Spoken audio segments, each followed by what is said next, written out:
You're listening to the Pre-Hospital Care podcast on the Medics Academy network. Welcome back to the Pre-Hospital Care podcast with myself, Owen Walker. In this episode, we're going to be speaking on the approach to major incidents with Keir, Rutherford and Alec Wilding. So what we wanted to do in the episode is just look at some of the lessons learned from anecdotal practice and indeed management of major incidents on scene, and also look at some of the reflections from previous recommendations from major incident inquiries such as the Manchester bombings. We also wanted to look at how the evolution of terrorist attacks has evolved over time. So the differentiation of what otherwise might be a routine run-of-the-mill call, which would be maybe a road traffic collision, and how we can differentiate that from a more serious terrorist attack on scene.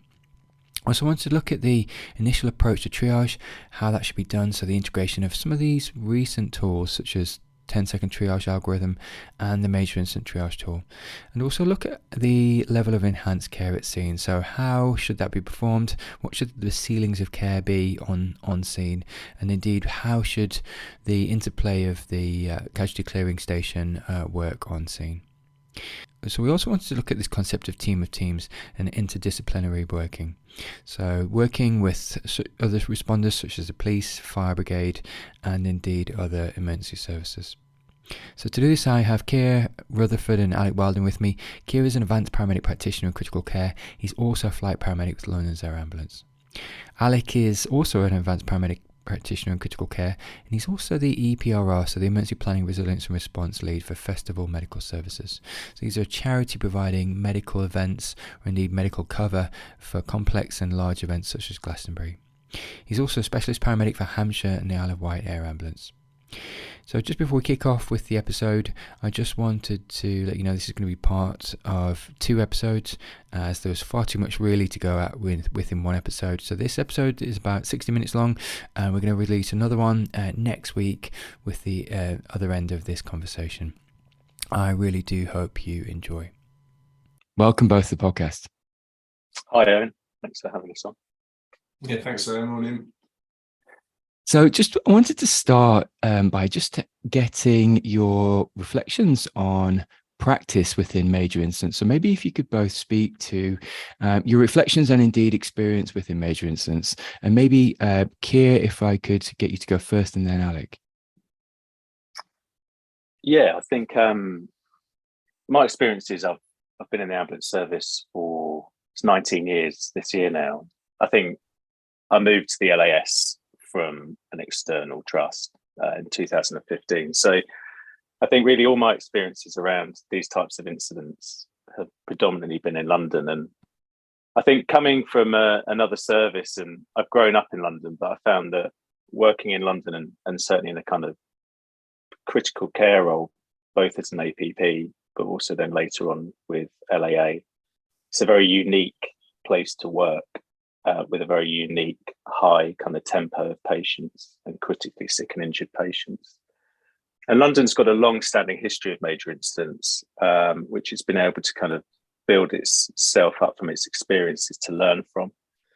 And as such, it's the LAS, it's got a framework really to deal with these incidents, including, it's got a large experienced EPRR department, got 2 heart teams, tactical response unit, a cadre of kind of incident response officers who work, 24 hours, CTMs who respond on 9/7 call signs, kind of all the way through to the kind of control room and its own designated kind of control room for major or significant incidents. And for us within critical care, I suppose we've had a lot of the incidents, certainly the APP, and I'll come from an APP on this because all my experiences have been around that, is that, we're a relatively small team of up to 40 clinicians. And a lot of people have had experience of managing these types of incidents. And for both systems in LAA and APP is that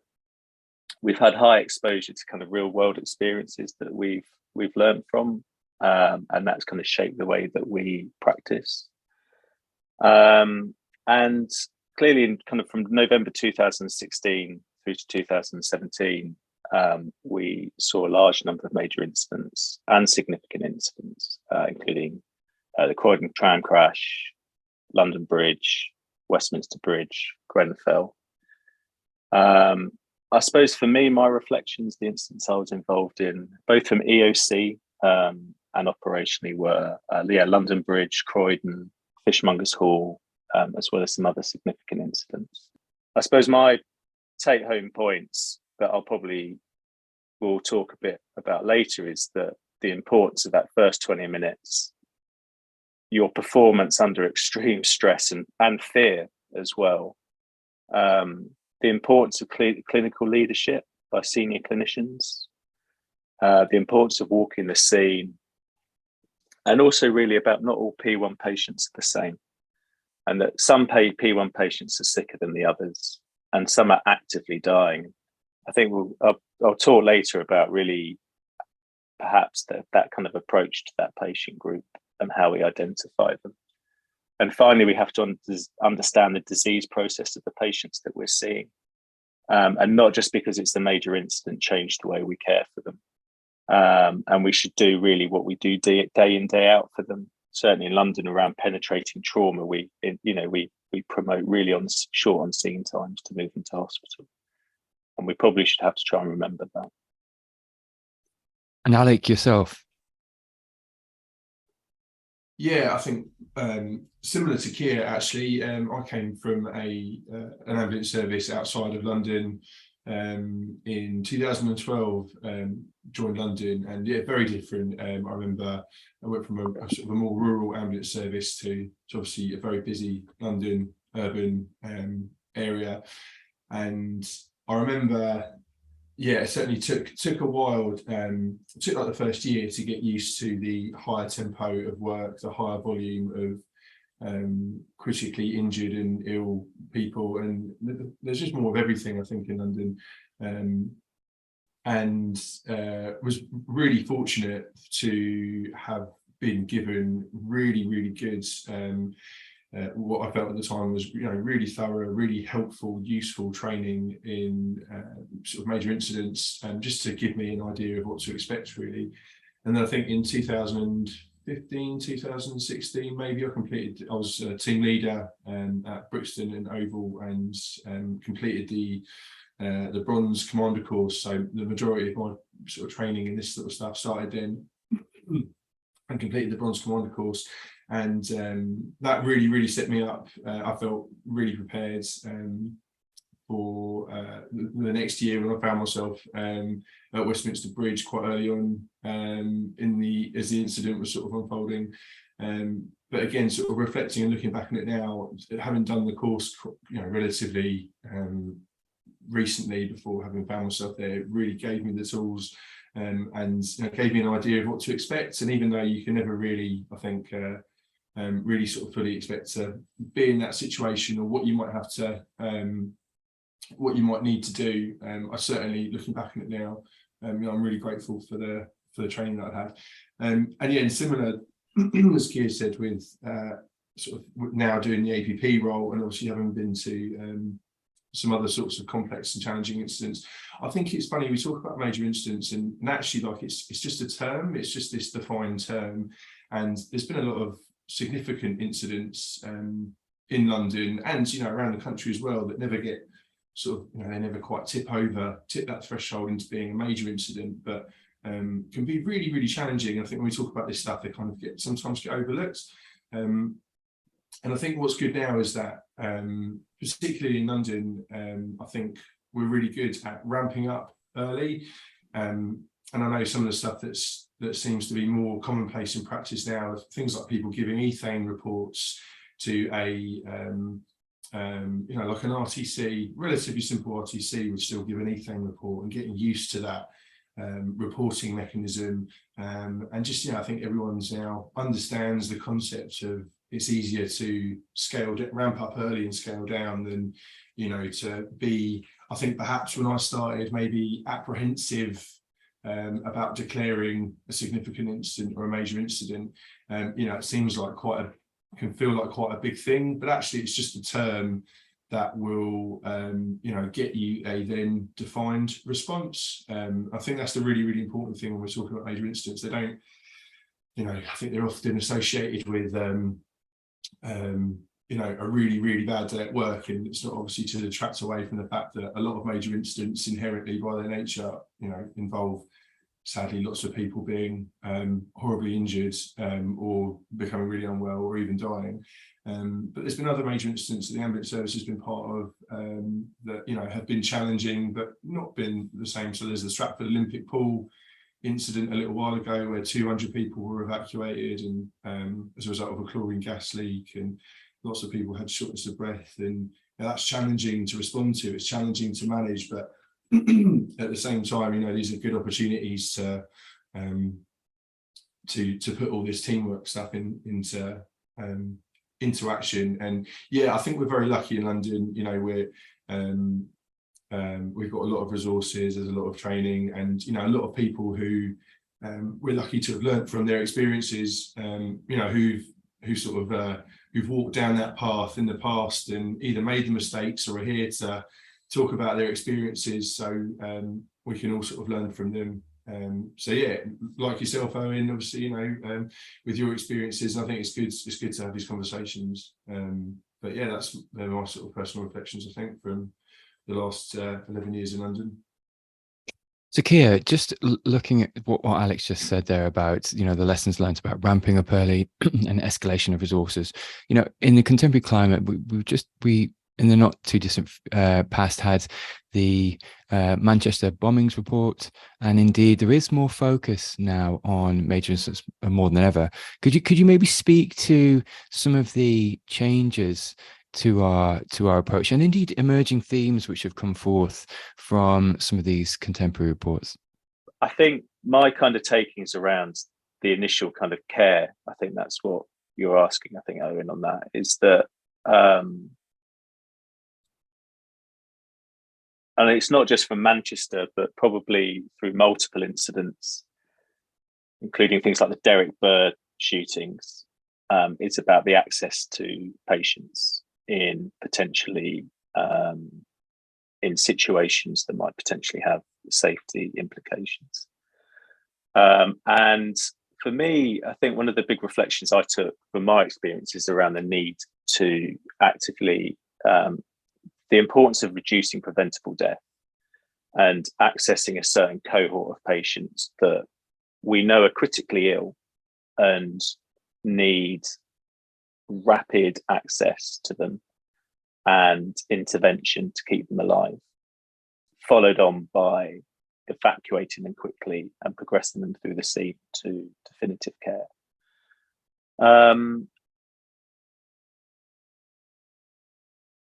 So with that comes in everything else and a structure in place that needs to be kind of followed.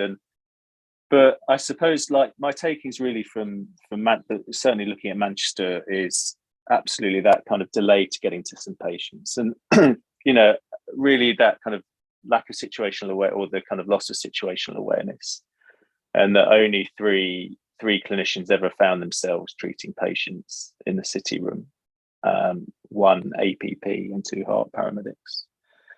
But it also showed the role of senior clinicians, and an APP, I think he was in there for 40 minutes, I think, by himself. And I think Alec wants to talk more broadly about that later. And also, again, like many incidents, the importance of bystanders.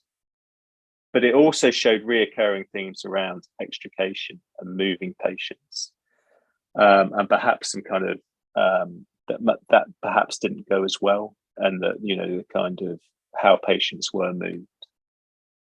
And I suppose for me as well, it's around the time that patients spent in the casualty clearing station, and there were some kind of discussions, I think, both in the Kerslake report and the recent Manchester inquiry report around patients being stabilised in the casualty clearing station. And I think it's all around probably about the importance of flow and about moving people through the scene as quickly as possible to hospital. And I think what in the Kerslake report, he said that, that having patients for a period of time in the casualty clearing station, it allowed the hospitals to prepare operating rooms. But at the same time, we know from patients with penetrating trauma that the longer they spend on scene, the chances are they may have a higher mortality. So it kind of, there's a conflict there between what published evidence really, and I think the important thing is the patient flow. Alec, from your perspective. So with regards to Manchester, I think the first thing that every time I read the report or I hear someone talking about the report, the first thing that always comes to my mind, like, I really sort of, feel a lot of empathy for the responders who attended the Manchester bombing. And I think it's hard, even having been to, again, it's this term, major incidents, and they're so varied. You look at the last 10 years and the things that have happened, and you've got things as Keir's already sort of alluded to, like Grenfell and these terrorist attacks and all these other, and lots and lots of really challenging, significant incidents as well. But Manchester is quite unique, and I think the reason that the Manchester bombing is quite unique in the UK, and even further afield actually, is that it was children that were deliberately targeted.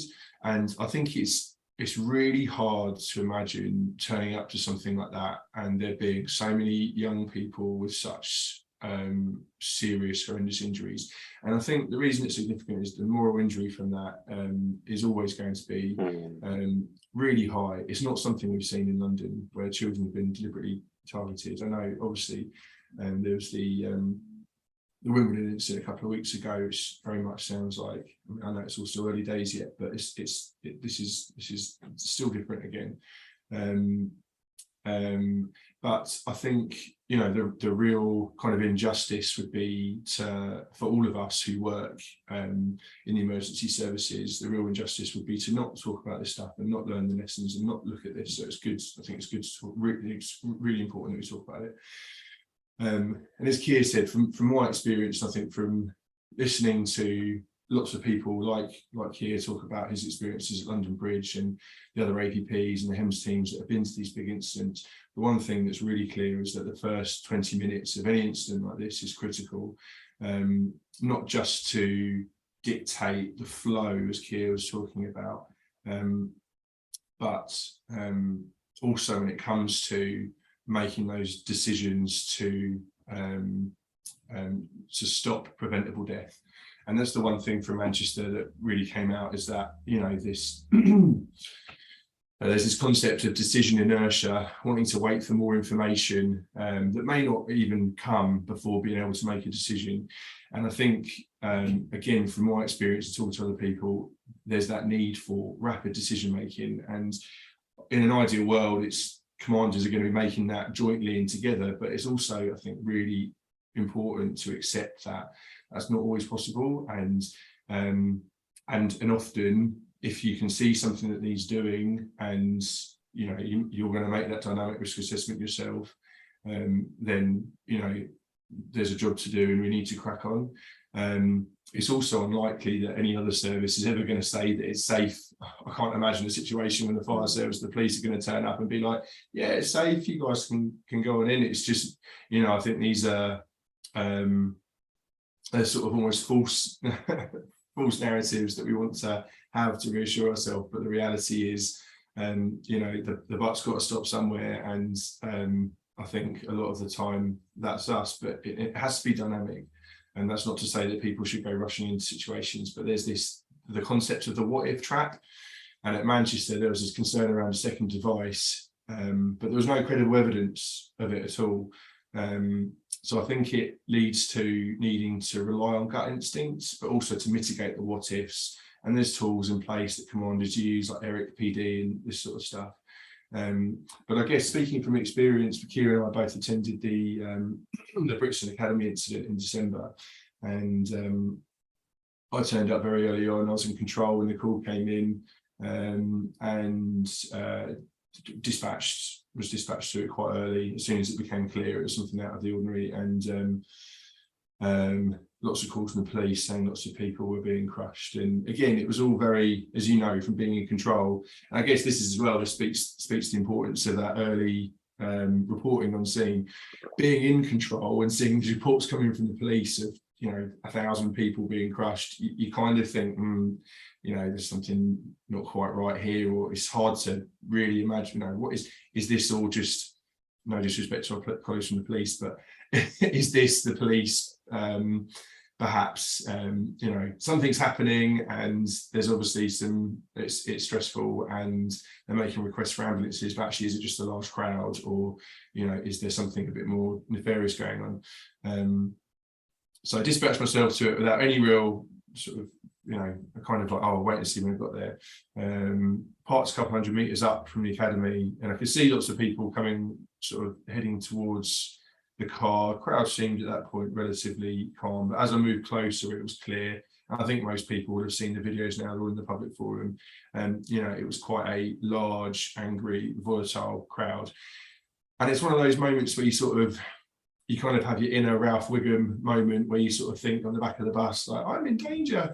But actually you sort of think, let's be realistic about this. There's lots of people that are volatile and angry and they're throwing bottles, but they're not throwing them at me. No one's taking an interest in me. I'm just another person here.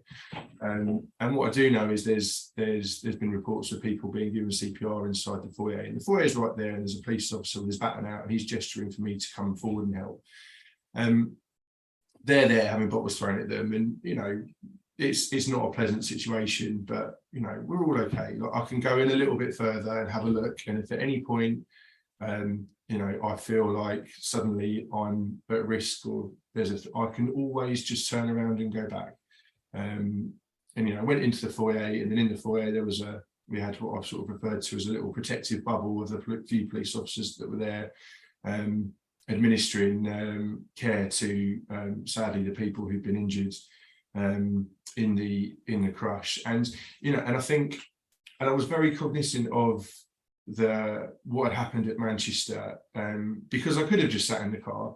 I could have just sat in the car and sort of technically done things by the book and said, I don't feel safe, there's people throwing bottles, I need to think about my safety and other people's safety. And to a degree, you can't really, we've seen that in the Manchester report actually, that I think the consensus was that perhaps resources could have been deployed. It's this what if trap. But and I was very, very mindful of all the things that come out of the Manchester report, and thought, actually, if there's people in there that need help, I can go and have a look. That's okay. This is like Notting Hill, or a big football riot or a protest. We've all been in those situations. Like, there's nothing to suggest that anyone's got a direct issue with me. That'd be a different job. So I think it's got to be balanced. It's got to be weighted. And a lot of people afterwards, I had a few people say, and it certainly wasn't. It never felt like a criticism, but there was a few healthy discussion at the London HEMS Clinical Governance Day. I know, Keir, you were there, to talk about that decision, and was it safe, was it dangerous? And I think sometimes, as I sort of alluded to, you've got to make these rapid decisions, and it's like critical care. Sometimes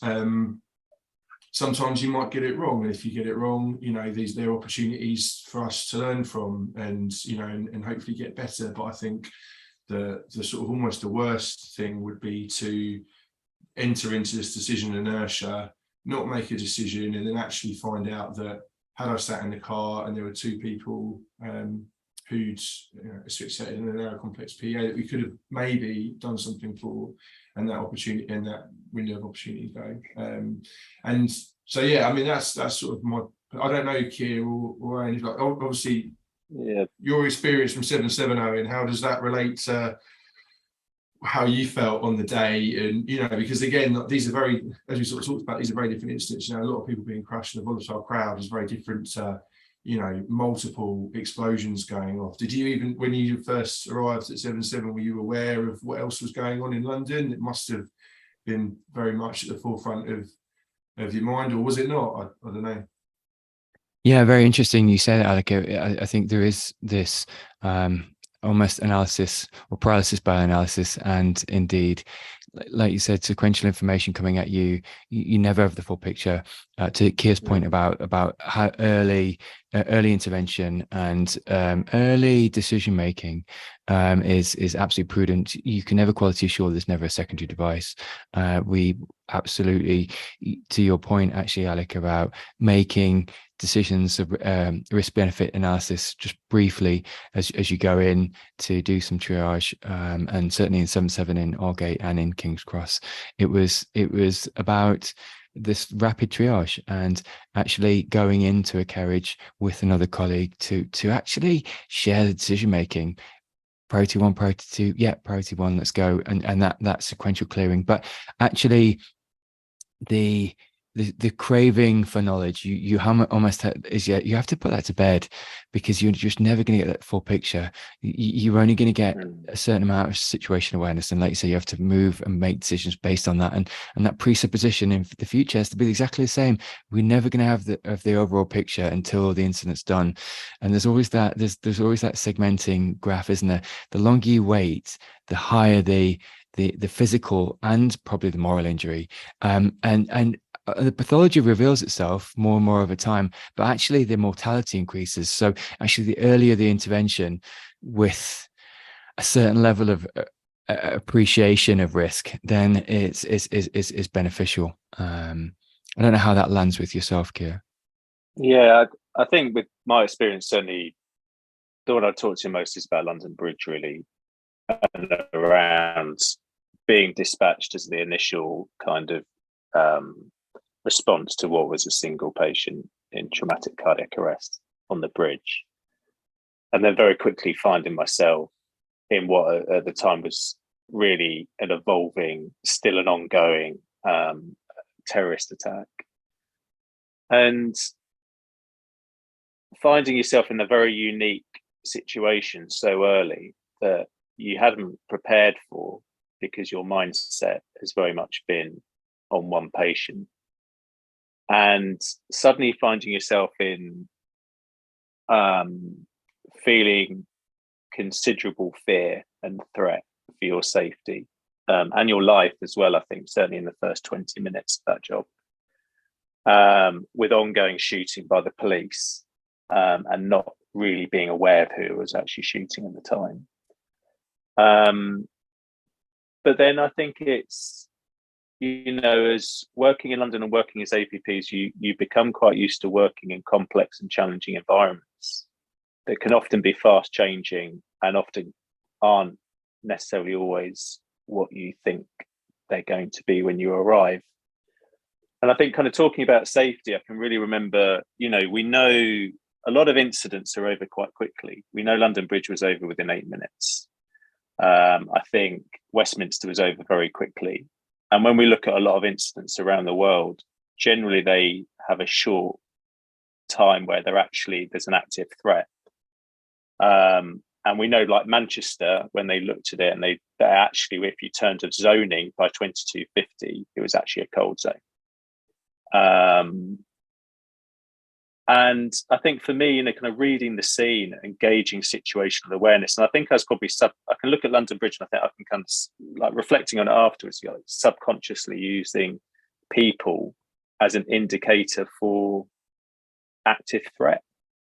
And I can remember being there and being told constantly by the police that, there's an active shooter coming down from the South Bank. But actually, that was people calling in 999 calls saying they could hear shooting, but they were hearing shooting in London Bridge.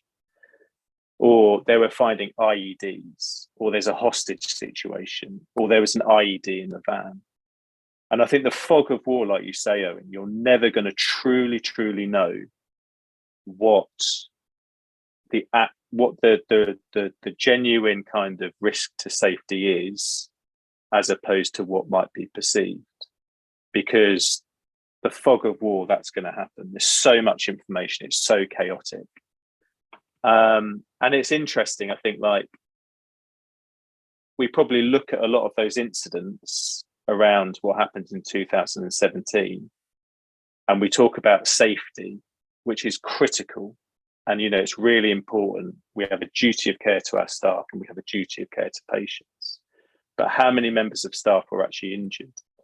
And we talk about, kind of threats from an active shooter or from a secondary device. But really, probably what do we think about is that potentially some of probably what the current evidence shows is that, the real probable some of the safety risks where they lie are more conventional scene hazards. So things like contaminating dust, kind of collapsing structures, secondary contamination at chemical incidents. And probably for me, the really big one is the impact of mental health on people post these incidents. And that's probably something that we don't talk about as often as we probably should be. But yeah, that's probably my experience and take on it. So let's just pivot for a second and look at the initial, so even before the response, the EOC piece, the Emergency Operations Center. So the 999 call or 001 or 911 call to an initial incident. Could you both speak to, maybe Alec, if you could start to speak first around just how important it is to set the wheels in motion and to get the sort of the right information and indeed the sort of right response from point of call? Yeah, sure. So in London, I think on the critical care desk, typically the APP will sit next to the HEMS paramedic, and it's I think it's a really important relationship that sort of you have on the critical care desk, if you like, working together when things like this happen, and you've got that person to sort of bounce things off. And I think again, through experience working in London, through incidents that have happened in London, we're all kind of aware now of it's a high volume system. When there's a something that's going to be a job in inverted commas, like, I refer to it being a job as in it's going to be one for the HEMS team, APPs, or it's going to be a bigger job that's going to require a certain response. There's certain tells, if you like, and normally it's things like multiple calls in a single area, all sort of saying relatively similar things. It might be I think at Westminster, for example, and London Bridge, I think they both initially came in as RTCs, there's a van, has hit lots of pedestrians on the pavement, or again, they're both the same, they both started as sort of vehicle-borne attacks. But I think it's having people, and again, talking to the critical care desk who are there listening into certain calls, who can then pick up on those subtle bits of information that people are saying that would make something sounds out of the ordinary, if you like. It's having those, I know people in the military talk about these sort of battle signs, if you like, that there's little tells that you sort of subconsciously pick up on, and it might be like, someone's been hit by a van on the bridge and they've been thrown into the water. Like that, to me, would suggest high speed, deliberate. That sounds less like an accident, or multiple people that have been hit. Obviously, then if something very more specific, there's been an explosion, or they've got out and they've got knives or something, then that's a pretty more sort of apparent. But I think now in EOC, we're quite fortunate in London. We've got use of all the CCTV cameras. So again, it's really helpful. Keir talks about the fog of war. This big sort of wading through all of this information to try to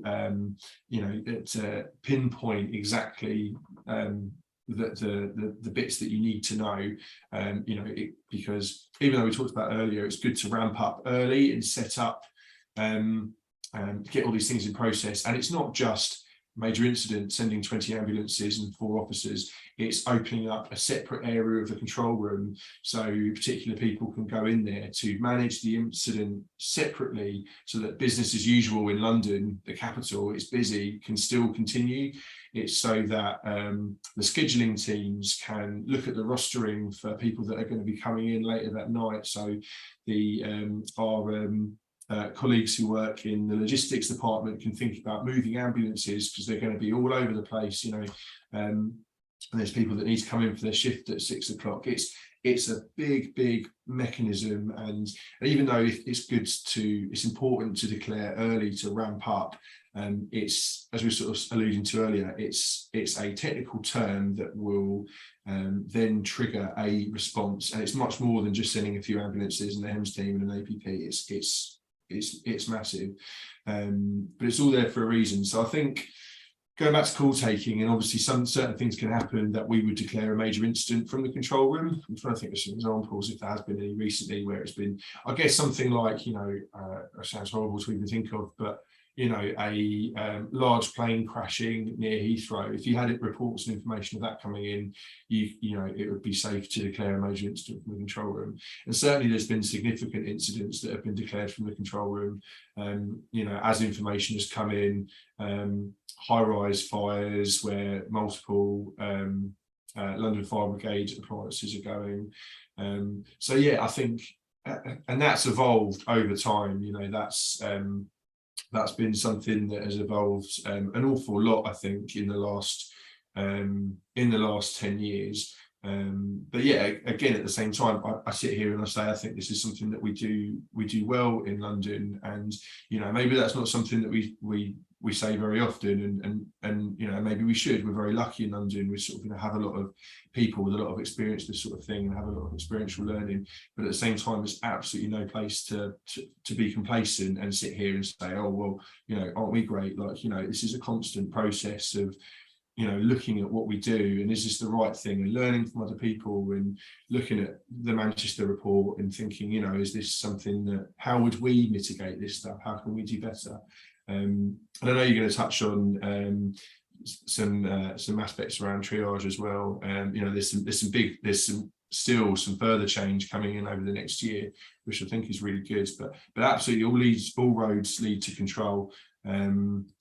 I don't think I was in EOC when the Manchester bombing, actually, when it happened, and I remember there's that weird sort of eerie feeling like something, and even though it wasn't in London, I think it brings about a certain sort of quiet hush where I think you can go, because the other thing as well is they always come out of nowhere, right? This would be a really, really average, normal weekday or whatever, when there's not much going on, and all of a sudden, like, something will happen, and there's that, I think in London there's that definite shift in gear, and you can really feel it when something happens, and everyone becomes very quietly focused, and there's a lot of very specific chat. And these are other reasons, I guess, why they open up the separate control room, so people that are concentrating on business as usual in London aren't being distracted by the incident. And but yeah, that's from an EOC point of view. I think that has changed a lot over the years. I don't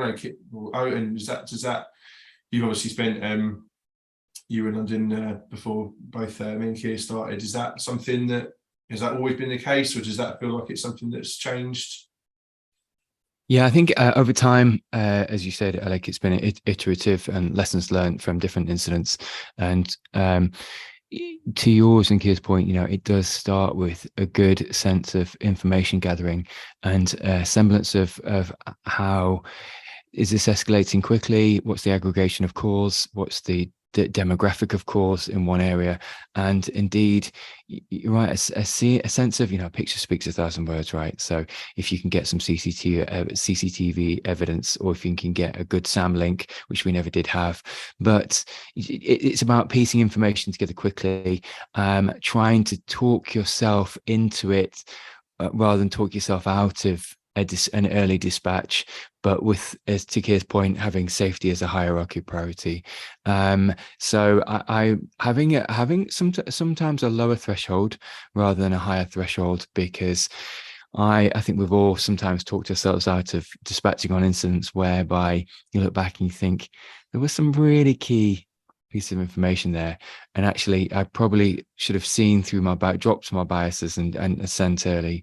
But yeah, it's been iterative to your question, Alec, and I think the good thing is about London is, as you say, they've learned lessons. They've been put in those difficult situations time and time again, and then with the aggregation of learning is hopefully as compounded over time. But Keir, could you speak to it?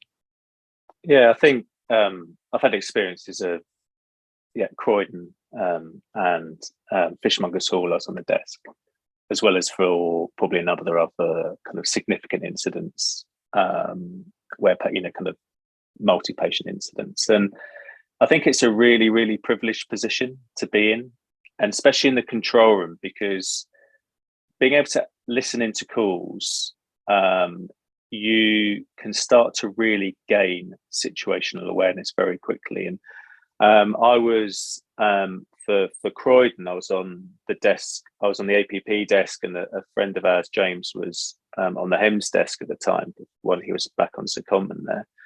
And both of us were listening into calls coming in about Croydon. And I phoned a call back and spoke to her, and she was in one of the carriages. And I asked her at the time, we didn't have good sound then, to describe what she was seeing.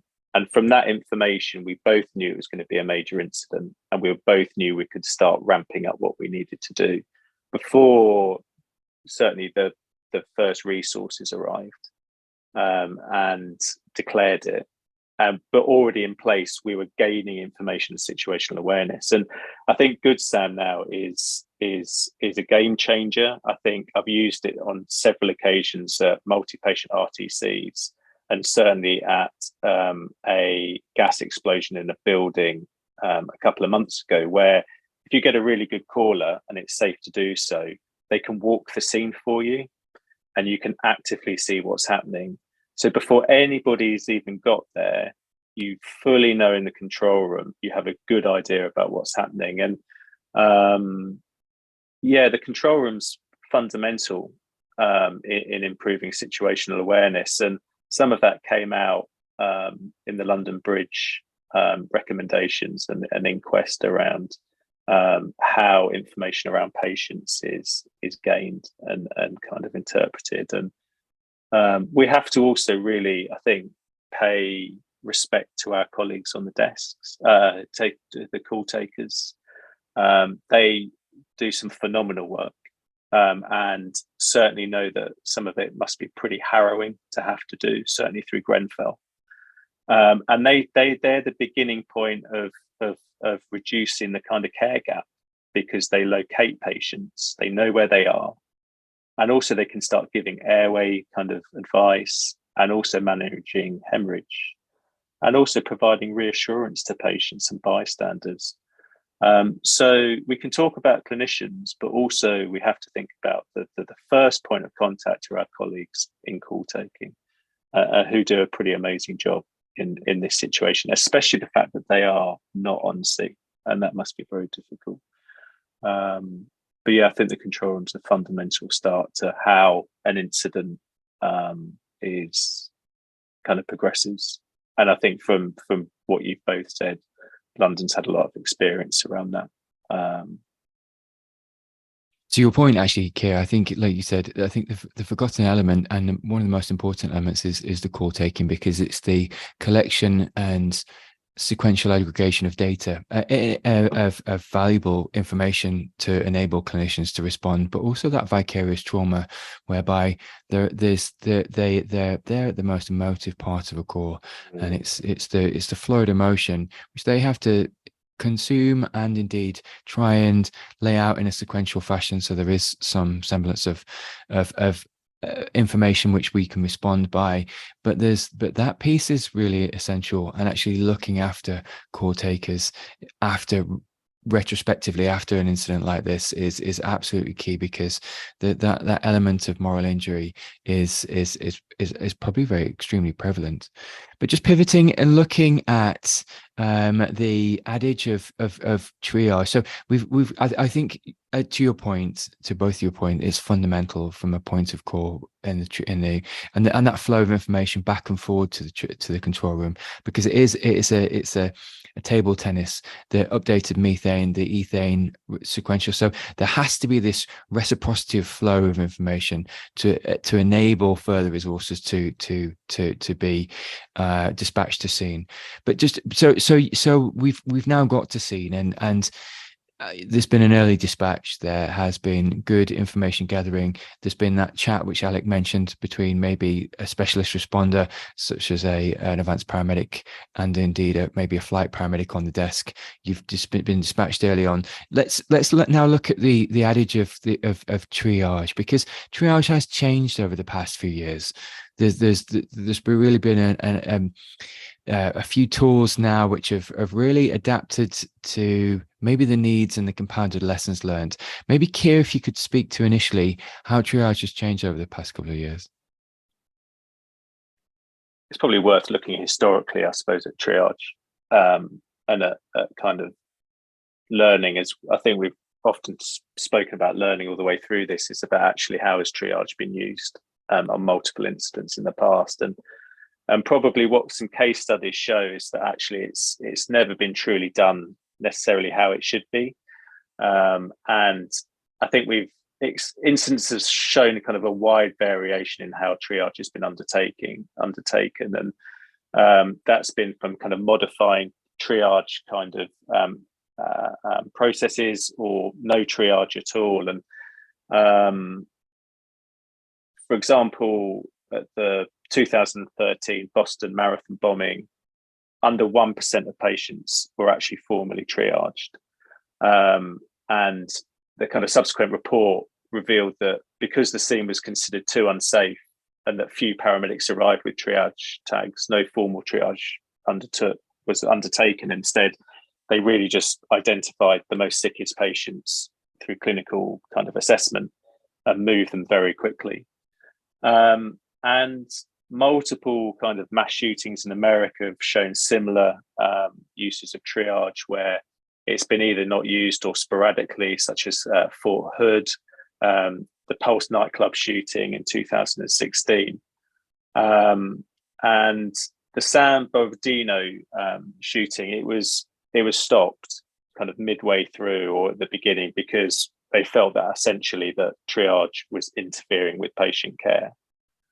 And there can be a whole discussion then around that and about why is it that people aren't using necessarily triage to how it should be. And that's probably because people don't often use it. They're not practicing using it necessarily every day. If you're not within, say, a heart team or a team that is kind of trained to go to a major incident. So the stress level and the burden and the complexity of the scene, that people fall back to what they feel comfortable with. And that's probably around assessing patients and using kind of anatomical and physiological parameters instead of a kind of flow diagram. I think kind of the big thing for me around triage is my experience is really at London Bridge, and I lost my triage cards very quickly at London Bridge. And I suppose that I said earlier about the cohort of patients that we see, certainly I've dealt with in London, are patients that we see on quite a regular basis, but on a larger scale and in a more complex and challenging environment. And at London Bridge, we saw patients that had both blunt and penetrating trauma. It could have involved burns because we know they had petrol bombs in the van, but thankfully were never used. And I think what I really learned about that was that actually the triage system that we were using necessarily at the time didn't quite fit with the patient cohort that we were seeing. And quite early on, knowing the disease process of patients with penetrating trauma and how quickly we can get to them and see them in London, that they may not have got to the point where they've started to kind of declare how sick they are or had that period where they've started to decompensate. And so for me, I think kind of it's about, there is that clinical decision making and that understanding about the disease process with these patients. And the risk is that certainly with penetrating torso trauma and patients with non-compressible hemorrhage, that if we don't necessarily get the triage right and they have delayed to be moved to hospital and they then deteriorate, then perhaps we're behind the curve on their resuscitation. And for me, the big thing also is around that not all P1 patients are the same, and that some P1 patients are far sicker than others. And that's really the P1 plus, I think, which I kind of really thought about post London Bridge and about some of the patients that I saw. And there's one particular patient in particular that I met kind of 15 minutes post being injured, and were kind of displaying all the kind of signs of a patient that was actively exsanguinating from non-compressible hemorrhage and was in the dying process. And that patient was moved very quickly to hospital, didn't go through a casualty clearing station, didn't have triage repeated on them. And thankfully, as we know, all patients that got to hospital survived. And that patient was very different to a P1 patient I then saw probably 50 minutes later, having post been attacked. The first patient was within 50 minutes. The second patient, who also had significant penetrating trauma, was awake, was talking, had a heart rate of 140 with a significant chest wound, and was unwell, but was not in that phase that they were, if we didn't move them very quickly, they'd still need to go to hospital quickly because they were sick, but they weren't in that point of actively dying and exsanguinating. They needed care quickly. And I think the really important thing for me is around identifying that patient group very early.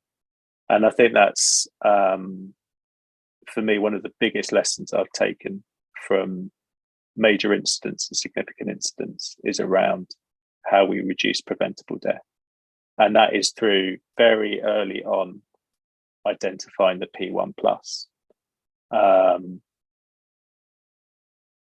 I think we'll talk more around that later, around triage, and how maybe you identify that patient group. But for me, I feel that's a really important component.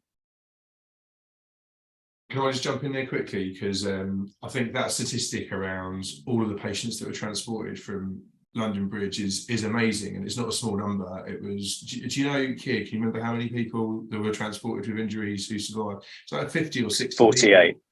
48. Like, so eight died, 48 injured, and then three kind of terrorists that were shot dead by the police.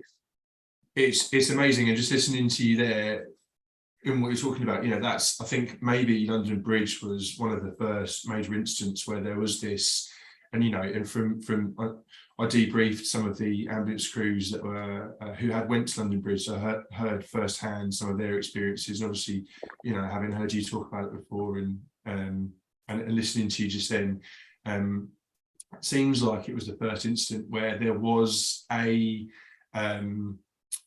step change. There was perhaps a lateral move, a pragmatic move away from traditional sort and sieve triage. And I wonder if that's because of just how dynamic the scene was. Like, knowing anyone who knows Borough Market and knows that area, with the added complexity of the secondary device in the van and everything else.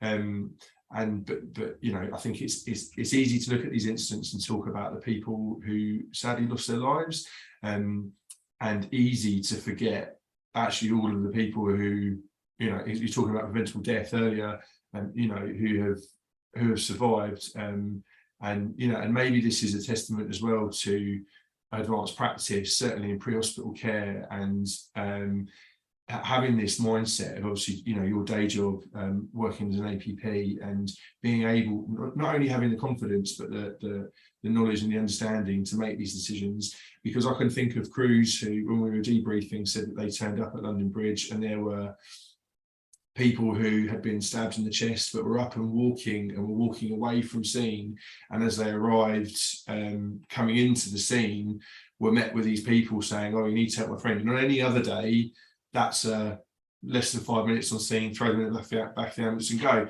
But they're arriving to this, having been told it's a major incident, expecting to do triage, and technically this person's a P3, but as we all know, within minutes they could be on the floor, in a collapsed state, agonal breathing, and if it is for whatever, if it's tamponade or hypervolemic or the tensioning, these are all reverse in this instance, at least anyway, with this sort of this single modality of injury.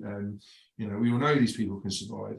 And again, fishmongers, that there's so tragic, the two people who did lose their lives, but then there were also patients who were, I think one in particular I can remember one of the APPs talking about, who was really, really sick, and they treated as they would any other normal job. They, very, very rapid, aggressive interventions and exceptionally quick transport with lots of things being done en route.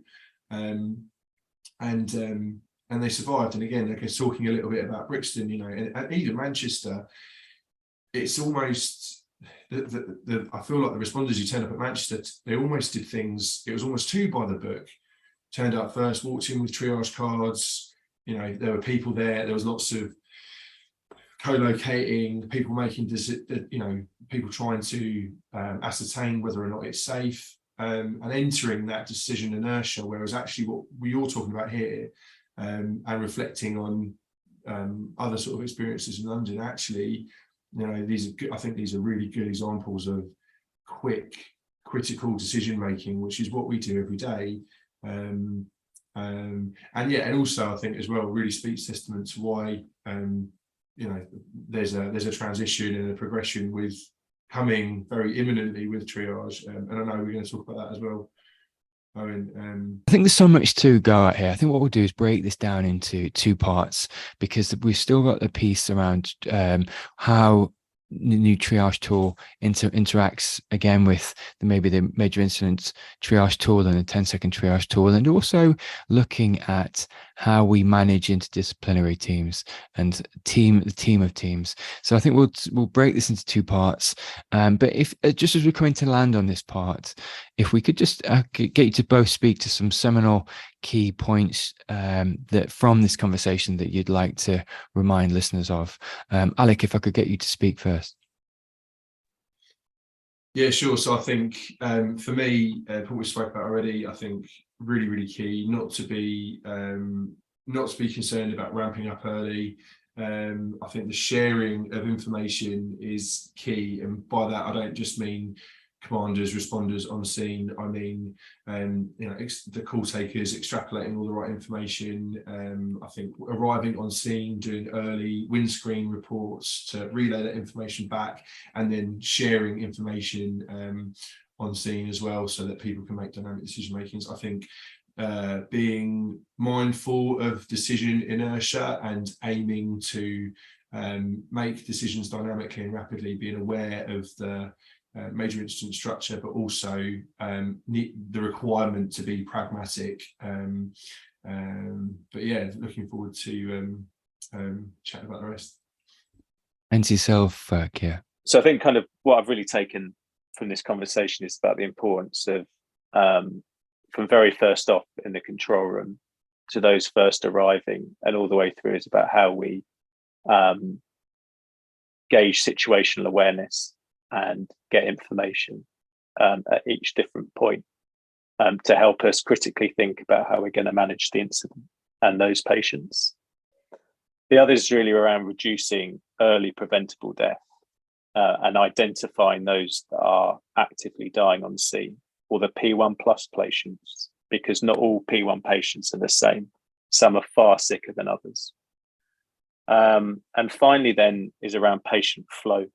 And that when we identify those really sick patients, we need to be thinking about how we progress them through scene as quickly as possible, and about moving them as quickly as not even necessarily going through a casualty clearing station, because my belief is really that the casualty clearing station isn't somewhere necessarily we're going to be able to stabilise the most sickest patients, and these patients really should be being moved off scene as quickly as possible to definitive care. Certainly in somewhere like London, where we have 4 major trauma centres, and I think there's probably a whole discussion about how you do that in the counties or places that can't do that necessarily and get patients to those places as quickly as possible. But yeah, I look forward to the next discussion. And yeah, hearing your thoughts. Thanks, Owen. Thanks, Alec. You're listening to the Pre-Hospital Care podcast on the Medics Academy Network.